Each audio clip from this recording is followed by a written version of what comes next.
Pandian store சீரியல்ல அடுத்த வர எபிசோட்ல பாண்டியன் ரொம்பவே வருத்தப்பட்டுக்கிட்டு வீட்டுக்கு வராங்க. வந்த கையோட கோமதி இருந்துட்டு, என்னாச்சுங்க, உடம்புக்கு ஏதாவது முடியலையா, போன வேகத்திலே திரும்ப வந்துட்டீங்க, ஏதாவது மருந்து அதை வச்சுட்டு போயிட்டீங்களா அப்படின்னு சொல்லிட்டு கேட்கவும், அதெல்லாம் ஒன்றும் இல்லை கோமதி, கொஞ்சம் தலைவலிக்குது, அதனால தான் நான் வந்துட்டேன் அப்படின்ற மாதிரி சொல்கிறாங்க. என்னங்க சொல்கிறீங்க, தலைவலிக்குதா அப்படின்னு சொல்லிட்டு கோமதி வந்து ரொம்பவே பதறி போகிறாங்க. அதுக்கு அடுத்ததாக மீனா இருந்துட்டு, மாமா இருக்கிற நிலைமையே சரியில்லையே, என்ன ஆயிருக்கும், இப்போ தானே கடைக்கு போனார், ஆனால் அதுக்குள்ளே திரும்ப வந்துட்டாரு, அப்படி கடையில் ஏதாவது பிரச்சனையாக இருக்குமா, ஒருவேளை மறுபடியும் பண பிரச்சனையாவது வந்திருக்குமா, அப்படி எதுவாக இருந்தாலும் இவர் கேட்க போகிறதும் இல்லை.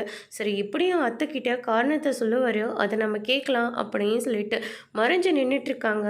இல்லைங்க, உங்களுக்கு தலைவலி கூட இல்லை, ஏதோ ஒரு விஷயம் இருக்குது, என்னங்க ஆச்சு அப்படின்னு சொல்லிட்டு கேட்கவும், மயில் வந்து சரவணன் கூட கடைக்கு போச்சுல்ல, ஆமாம் போனால், நீங்கள் தானே போக சொன்னீங்க, ஆமாம் நான் தான் போக சொன்னேன், ஆனால் அதுக்கு முன்னாடி அவங்க அப்பாவும் கல்லாவில் உட்காந்துட்டு இருந்தார், இப்போ தங்கமயிலும் கல்லாவில் உட்காந்துட்ருக்கு அப்படின்ற மாதிரி வந்து சொல்லிடுறாங்க. இதை கேட்டோன்னே கோமதி வந்து பயங்கரமாக ஷாக் ஆகுறாங்க.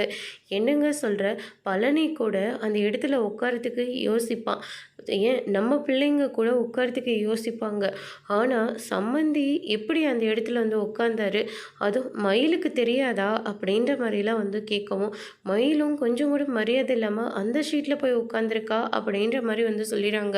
இதை கேட்ட மீனா பயங்கரமாக ஷாக் ஆகுறாங்க. அதோடு முடிச்சு